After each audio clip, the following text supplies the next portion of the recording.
آج بات ہوگی عصائے موسیٰ کی، ایک ایسی لاٹھی جس کے ایسے واقعات قرآن میں موجود ہیں کہ آج بھی عقلیں حیران ہو جاتی ہیں۔ اس سے ہمیں سبق کیا ملے گا وہ آگے جا کر آپ کو بتاتے ہیں۔ یہ وہ عصا ہے جو جنت سے آیا۔ جی ہاں ناظرین، لوگوں کے پاس بہت سارے عصا، بہت ساری لاٹھی اور بہت سارے ایسی چیزیں ہوتی ہیں، مگر یہ عصا جو ہے یہ جنت سے آیا تھا۔ آئیے اس کے بارے میں آج جانتے ہیں۔ یاد رہے کہ حضرت موسیٰ علیہ السلام کی جو لاٹھی تھی اسے عصائے موسیٰ کہتے ہیں، اور اس کے ذریعے آپ کے بہت سارے معجزات کا ظہور ہوا۔ قرآن مجید نے مختلف عنوانوں کے ساتھ بار بار اس کا ذکر کیا۔ اس مقدس لاٹھی کی تاریخ بہت قدیم ہے، جو اپنے دامن میں سینکڑوں تاریخی واقعات سمیٹے ہوئے ہیں، جن میں عبرتوں اور نصیحتوں کے جا بجا مدنی پھول ہیں، جن سے اہل نظر کو بصیرت کی روشنی اور ہدایت کا نور ملتا ہے۔ یہ لاٹھی حضرت موسیٰ علیہ السلام کے قد کے برابر لمبی تھی۔ یہ عصا جو ہے جتنا آپ کا قد تھا اتنی وہ لمبی تھی، یعنی 10 ہاتھ۔ اس کا جو سائز تھا وہ 10 ہاتھ لمبا تھا، اور اس کے سر پر 2 شاخیں تھی جو مشعل کی طرح روشن ہو جایا کرتی رات میں۔ یہ جنت کے درخت پیلو کی لکڑی سے بنائی گئی تھی، اور اس کو حضرت آدم علیہ السلام جنت سے اپنے ساتھ لائے تھے۔ سبحان اللہ۔ حضرت سید علی اجہوری رحمت اللہ تعالی نے فرمایا، حضرت آدم علیہ السلام اپنے ساتھ عود کی خوشبودار لکڑی، حضرت موسیٰ علیہ السلام کا عصا جو عزت والی پیلو کی لکڑی کا تھا، انجیر کی پتیاں، حجر اسود جو مکہ معظمہ میں ہے، اور پیارے آقا علیہ السلام اور نبی معظم حضرت سلیمان علیہ السلام کی انگوٹھی، یہ 5 چیزیں جنت سے اپنے ساتھ لائے تھے۔ سبحان اللہ۔ حضرت آدم علیہ السلام کے بعد یہ مقدس عصا حضرات انبیاء کرام علیہ السلام کو یکے بعد دیگرے ملتا رہا، میراث کے طور پر، وراثت کے طور پر، یہاں تک کہ حضرت شعیب علیہ السلام کو ملا جو قوم مدین کے نبی تھے۔ جب حضرت موسیٰ علیہ السلام مصر سے ہجرت فرما کر مدین تشریف لے گئے، اور حضرت شعیب علیہ السلام کی صاحبزادی حضرت بی بی صفورہ رضی اللہ تعالی عنہا سے آپ کا نکاح ہوا، اور آپ 10 برس تک حضرت شعیب علیہ السلام کی خدمت کرتے رہے، آپ کی بکریاں چراتے رہے۔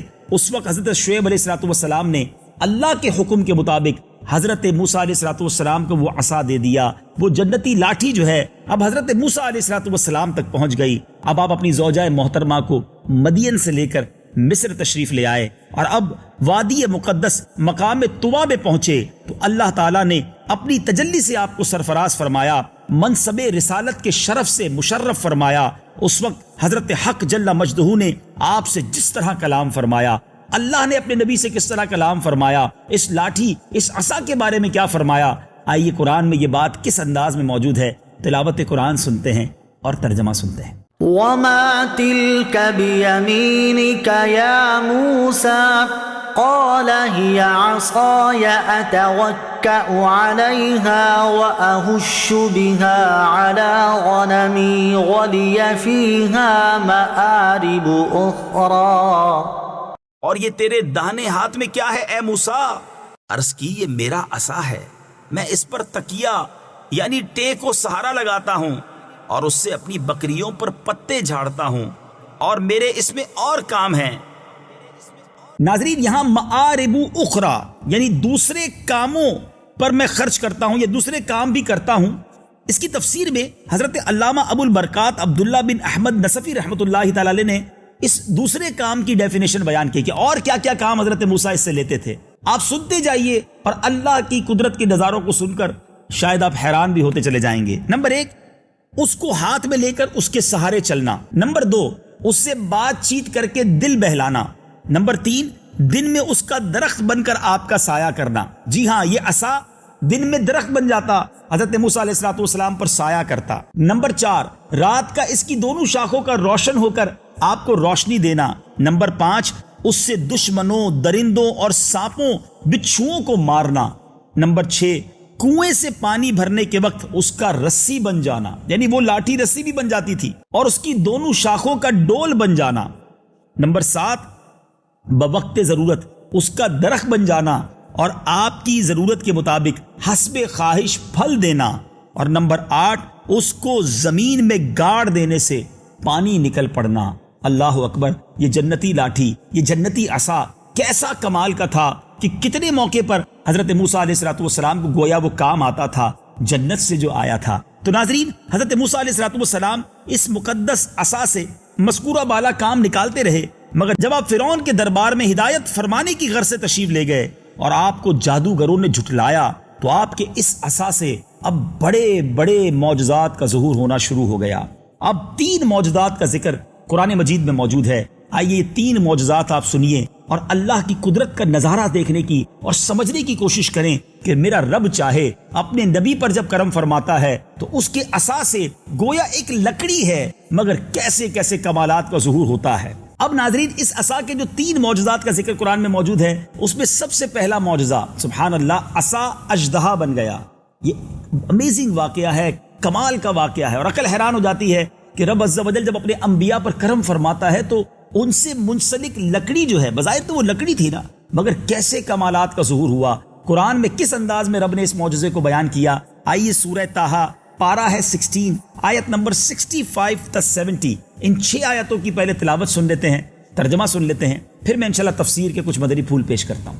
قالوا يا موسى إما أن تلقي وإما أن نكون أول من ألقى قال بل ألقوا فإذا حبالهم وعصيهم يخيل إليه من سحرهم أنها تسعى فأوجس في نفسه خيفة موسى قلنا لا تخف إنك أنت الأعلى وألق ما في يمينك تلقف ما صنعوا إنما صنعوا كيد ساحر ولا يفلح الساحر حيث أتى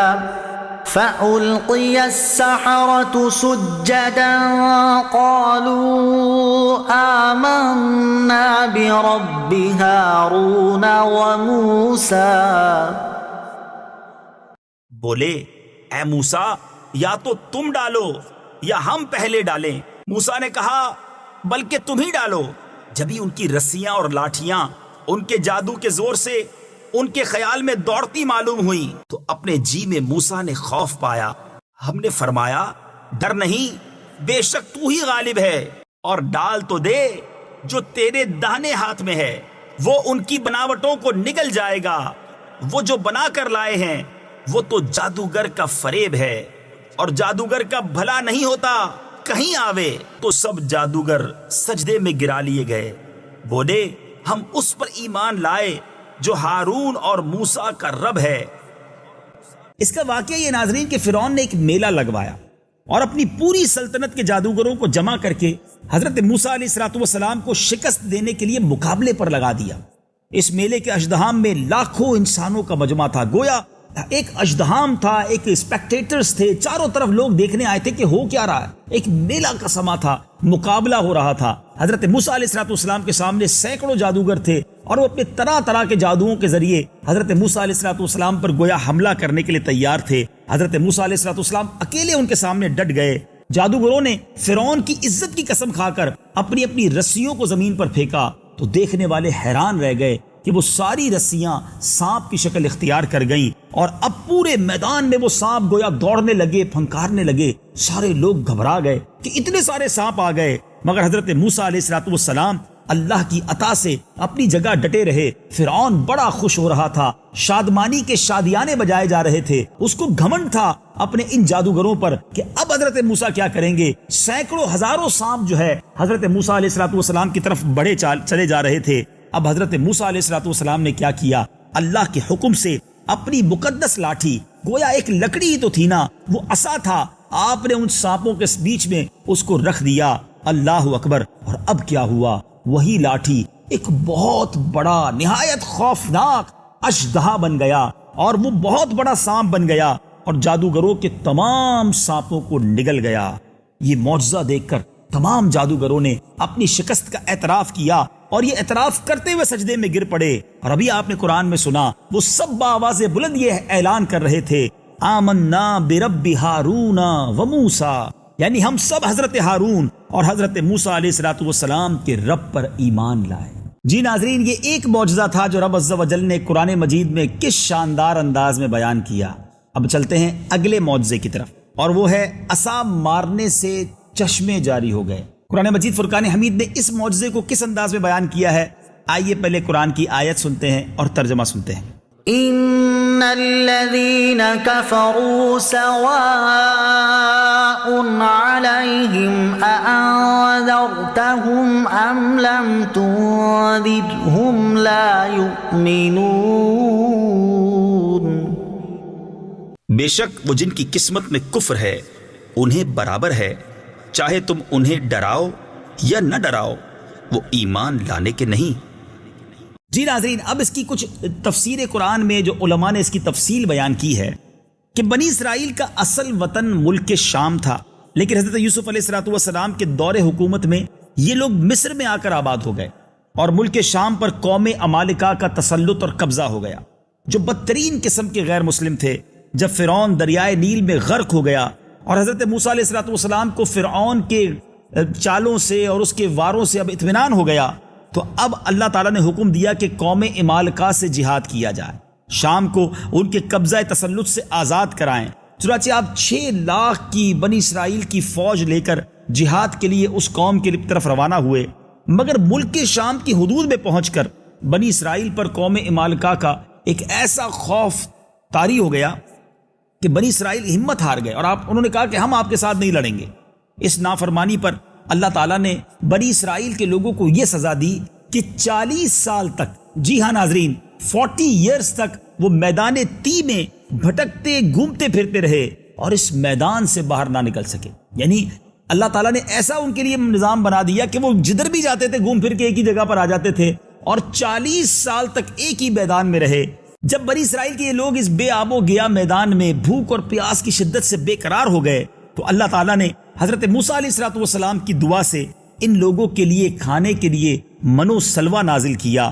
من شہد کی طرح ایک قسم کا حلوہ تھا اور سلوہ بھنی ہوئی بٹیریں تھی۔ کھانے کے بعد جب یہ لوگ پیاس سے بےتاب ہونے لگے اور پانی مانگنے لگے تو حضرت موسیٰ علیہ السلام نے پتھر پر اپنا عصا مارا اور اب اس پتھر سے 12 چشمے پھوٹ کر بہنے لگے۔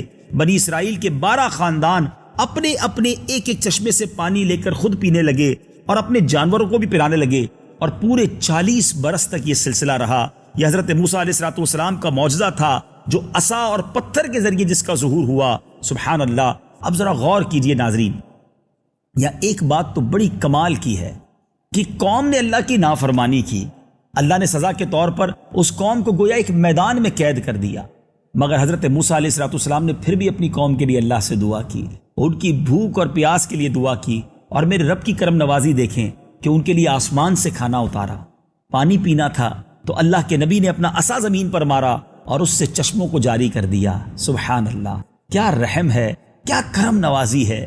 اب ذرا غور کریں، حضرت موسیٰ اپنی قوم پر اتنے مہربان، اللہ کی بارگاہ میں دعائیں کریں، تو ہم تو رحمت للعالمین صلی اللہ تعالی علیہ وسلم کے امتی ہیں، ہمارے آقا ہم پر کتنے مہربان ہیں، ہم اتنی خطائیں کرتے ہیں مگر وہ پھر بھی ہمارے لیے دعائیں فرمایا کرتے، وہ اپنی امت کے غم میں راتوں کو جاگا کرتے، رات رات بھر رویا کرتے، پھر بھی ہم نبی پاک کی سنتوں پر عمل نہ کریں، پھر بھی ہم پیارے آقا علیہ السلام کے طریقے پر عمل نہ کریں، ہم انہیں بھول جائیں جنہوں نے ہمیں نہ بھولا۔ اللہ اکبر۔ سیدی امام اہل سنت مولانا شاہ امام احمد رضا خان علیہ رحمت الرحمان کمال کا شعر لکھتے ہیں، آپ لکھتے ہیں، جو نہ بھولا ہم غریبوں کو رضا، جو نہ بھولا ہم غریبوں کو رضا، یاد اس کی اپنی عادت کیجئے۔ اب چلتے ناظرین تیسرے معجزے کی طرف۔ عصا کی مار سے دریا پھٹ گیا، یہ کیا ماجرا تھا؟ آئیے پہلے تو قرآن مجید فرقان حمید سے سنتے ہیں کہ اللہ کا کلام ہماری کیا رہنمائی کرتا ہے۔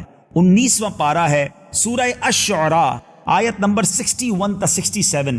آئیے پہلے ان 6 آیتوں کی تلاوت اور اس کا ترجمہ سنتے ہیں۔ فلما تراءى الجمعان قال أصحاب موسى إنا لمدركون قال كلا إن معي ربي سيهدين فأوحينا إلى موسى أن اضرب بعصاك البحر فانفلق فكان كل فرق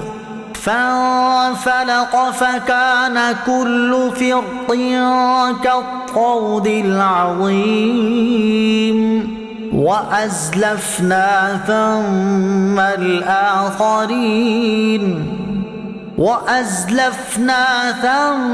الآخرين وأنجينا موسى ومن معه أجمعين ثم أغرقنا الآخرين إن في ذلك لآية وما كان أكثرهم مؤمنين۔ پھر جب آمنا سامنا ہوا دونوں گروہوں کا، موسیٰ والوں نے کہا ہم کو انہوں نے آ لیا۔ موسیٰ نے فرمایا یوں نہیں، بے شک میرا رب میرے ساتھ ہے، وہ مجھے اب راہ دیتا ہے۔ تو ہم نے موسیٰ کو وحی فرمائی کہ دریا پر اپنا عصا مار، تو جب ہی دریا پھٹ گیا تو ہر حصہ ہو گیا جیسے بڑا پہاڑ، اور وہاں قریب لائے ہم دوسروں کو، اور ہم نے بچا لیا موسیٰ اور اس کے سب ساتھ والوں کو، پھر دوسروں کو ڈبو دیا۔ بے شک اس میں ضرور نشانی ہے، اور ان میں اکثر مسلمان نہ تھے۔ جی ناظرین، اب آئیے مفسرین قرآن نے ان آیتوں کے تحت جو واقعہ بیان کیا ہے وہ سنتے ہیں۔ حضرت موسیٰ علیہ السلام ایک مدت دراز تک فرعون کو ہدایت فرماتے رہے، آیات و معجزات دکھاتے رہے، مگر اس نے حق کو قبول نہ کیا، بلکہ اس کی شرارت اور سرکشی اور بڑھتی چلی گئی۔ بنی اسرائیل نے چونکہ اس کی خدائی کو تسلیم نہیں کیا، اس لیے ان مومنین کو بہت ظلم و ستم کا فرعون نے نشانہ بنایا۔ اسی دوران حضرت موسیٰ علیہ السلام پہ یکدم ایک وحی نازل ہوئی کہ آپ اپنی قوم بنی اسرائیل کو لے کر راتوں رات مصر سے ہجرت کر جائیں۔ چنانچہ حضرت موسیٰ علیہ السلام بنی اسرائیل کو لے کر رات میں مصر سے روانہ ہو گئے۔ جب فرعون کو پتا چلا کہ ماجرا کچھ ہے، راتوں رات ہجرت ہو رہی ہے، اپنے لشکروں کو لے کر بنی اسرائیل کی گرفتاری کے لیے چل پڑا۔ جب دونوں لشکر ایک دوسرے کے قریب ہو گئے تو بنی اسرائیل فرعون کے خوف سے چیخ پڑے کہ اب تو ہم فرعون کے ہاتھوں گرفتار ہو جائیں گے، اور بنی اسرائیل کی پوزیشن بڑی نازک تھی۔ اسی عالم میں حضرت موسیٰ علیہ السلام بڑے سیٹسفائیڈ تھے، بڑے مطمئن تھے، اپنی قوم کو تسلیاں دے رہے تھے۔ جب دریا کے پاس پہنچے، دریائے نیل کے قریب پہنچے، اللہ تبارک و تعالیٰ نے حضرت موسیٰ علیہ السلام کو حکم دیا اپنا عصا، اپنی لاٹھی اس دریا پر مارو۔ ناظرین، جیسے ہی آپ نے دریا پر وہ لاٹھی ماری، دریائے نیل کی طغیانی کے دوران اس کے اندر 12 راستے نکل آئے، 12 سڑکیں بن گئیں۔ بنی اسرائیل کی جو قوم تھی ان سڑکوں پر چلتی ہوئی سلامتی کے ساتھ وہ دریا پار کر گئے۔ فرعون جب دریا کے قریب پہنچا اور اس نے دریا میں سڑکوں کو دیکھا تو اپنے لشکروں کے ساتھ فرعون بھی ان کے پیچھے چل پڑا، مگر جب فرعون کا لشکر بیچ دریا میں پہنچا اور حضرت موسیٰ علیہ السلام کی قوم دریا پار کر چکی تھی، تو اب یکا یک دریا کی موجوں نے پورے کے پورے لشکر کو بہا ڈالا، تباہ و برباد کر کے رکھ دیا، اور فرعون اپنے لشکر کے ساتھ اس دریا میں غرق ہو گیا۔ ناظرین، یہ بھی ایک ایسا تاریخی معجزہ ہے کہ آپ کے اس عصا سے دریا میں گویا رستے نکل آئے۔ ناظرین، اس سے بہت ساری باتیں سیکھی جا سکتی ہیں۔ سبحان اللہ، ایک تو اللہ کی قدرت کے کیسے نظارے ہمیں سننے کو مل رہے ہیں۔ ان اللہ علی کل شیء قدیر، سبحان اللہ۔ اور رب عز و جل جب چاہے، جس چیز سے چاہے، اپنے کرم سے ایسے کمالات کا ظہور فرما دے کہ آج رہتی دنیا جب بھی سنتی ہے ایمان تازہ ہو جاتا ہے۔ اور حضرت موسیٰ علیہ السلام جو کلیم اللہ ہیں، اللہ نے ان کو کیسے کیسے معجزات سے نوازا، اور فرعون جو اتنی باتوں کو دیکھنے کے باوجود، ذرا سوچئے نا، اس کے جادوگر تو حضرت موسیٰ علیہ السلام پر ایمان لے آئے، مگر فرعون نے ظاہری بہت ساری نشانیاں دیکھنے کے بعد بھی وہ اللہ اور اس کے رسول پر ایمان نہ لایا، اور آخر کار دریائے نیل میں غرق ہو گیا۔ اس واقعے سے ایک سبق یہ بھی ملتا ہے کہ ہر فرعون کا غرق ہونا ہی ہے، ہر فرعون کو تباہی ہونا ہے۔ اللہ کی بارگاہ میں جو سرکشی کرتا ہے، جو تکبر کرتا ہے، جو باطل ہوتا ہے، کتنا ہی عروج مل جائے، ہر باطل کو زوال ہے، ہر حق کو عروج ہے۔ حضرت موسیٰ علیہ السلام نے ثابت کر دیا کہ بظاہر کوئی بڑی فوج نہ تھی، بظاہر کوئی بڑے ویپنز نہ تھے، سامنے ایک بہت بڑی طاقت تھی، ایک بادشاہ اپنے لشکر کے ساتھ تھا، مگر جو حق پر ہو، اللہ کی رضا پر راضی رہے تو اس کی غیب سے مدد کی جاتی ہے اور اسی کو فتح نصیب ہوتی ہے۔ بظاہر آج مسلمان دنیا میں بڑے پست ہیں، بظاہر آج مسلمان دنیا میں بڑے کمزور ہیں، مگر ناظرین اگر آج بھی ہم اللہ اور اس کے رسول کے طریقے پر عمل کرنے والے بن جائیں، اللہ پر بھروسہ کرنے والے بن جائیں، تو وہ دن دور نہیں ہے کہ مسلمانوں کو پھر عروج نصیب ہوگا۔ مسئلہ یہی ہے کہ درس قرآن اگر ہم نے نہ بھلایا ہوتا، درس قرآن اگر ہم نے نہ بھلایا ہوتا، یہ زمانہ نہ زمانے نے دکھایا ہوتا۔ بہرحال آج کے سلسلے پیغام قرآن میں ہم نے حضرت موسیٰ علیہ السلام کے معجزات کے بارے میں سنا اور اس سے کچھ پیغام لینے کی بھی کوشش کی۔ اللہ مجھے اور آپ کو ہر حال میں اپنا مطیع و فرما بردار بننا نصیب فرمائے، اپنی رضا پر راضی رہنا نصیب فرمائے، کبھی امتحان آ جائے تو امتحان پر ثابت قدمی بھی عطا فرمائے۔ ناظرین، آج سیگمنٹ تعارف قرآن میں ہم سورہ فاتحہ کا تعارف سنیں گے۔ سبحان اللہ، اکثر علماء کے نزدیک سورہ فاتحہ مکہ مکرمہ میں نازل ہوئی۔ امام مجاہد رحمۃ اللہ تعالی علیہ فرماتے ہیں کہ سورہ فاتحہ مدینہ منورہ میں نازل ہوئی ہے، اور ایک قول یہ ہے کہ سورہ فاتحہ 2 مرتبہ نازل ہوئی، ایک مرتبہ مکہ پاک میں اور دوسری مرتبہ مدینہ منورہ میں۔ آیات، کلمات اور حروف کی تعداد، اس صورت میں 1 رکوع، 7 آیتیں، 27 کلمے اور 140 حروف ہیں۔ سورہ فاتحہ کے اسماء اور ان کی وجہ تسمیہ، اس سورت کے متعدد نام ہیں اور ناموں کا زیادہ ہونا اس کی فضیلت اور شرف پر دلیل ہے۔ اس کے مشہور 15 نام ہیں، آئیے ان میں سے چند نام سنتے ہیں۔ سورہ فاتحہ کیوں کہا جاتا ہے اس کو؟ کہ اس سے قرآن پاک کی تلاوت شروع کی جاتی ہے، اس سورت سے قرآن پاک لکھنے کی ابتدا کی جاتی ہے، اس لیے اس کو فاتحۃ الکتاب یعنی کتاب کی ابتدا کرنے والی کہتے ہیں۔ اس سورت کی ابتدا الحمدللہ سے ہوئی، اس مناسبت سے اسے سورۃ الحمد یعنی وہ سورت جس میں اللہ تعالیٰ کی حمد بیان کی گئی ہے یہ بھی کہا جاتا ہے۔ سورہ فاتحہ قرآن پاک کی اصل ہے، اس لیے اسے ام الکتاب اور ام القرآن بھی کہتے ہیں۔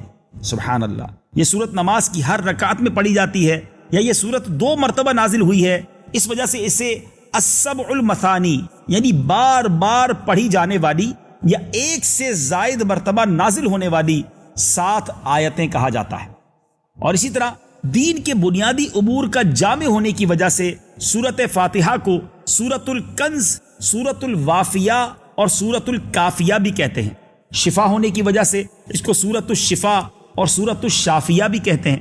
دعا پر مشتمل ہونے کی وجہ سے اس سورت کو سورت الدعاء، سورت تعلیم المسئلہ، سورت السؤال، سورت المناجات اور سورت التفوید اور سورت التفوید بھی کہا جاتا ہے۔ سبحان اللہ، اس کے بہت سارے فضائل احادیث میں آئے ہیں۔ ناظرین، سورہ فاتحہ پڑھتے رہا کریں۔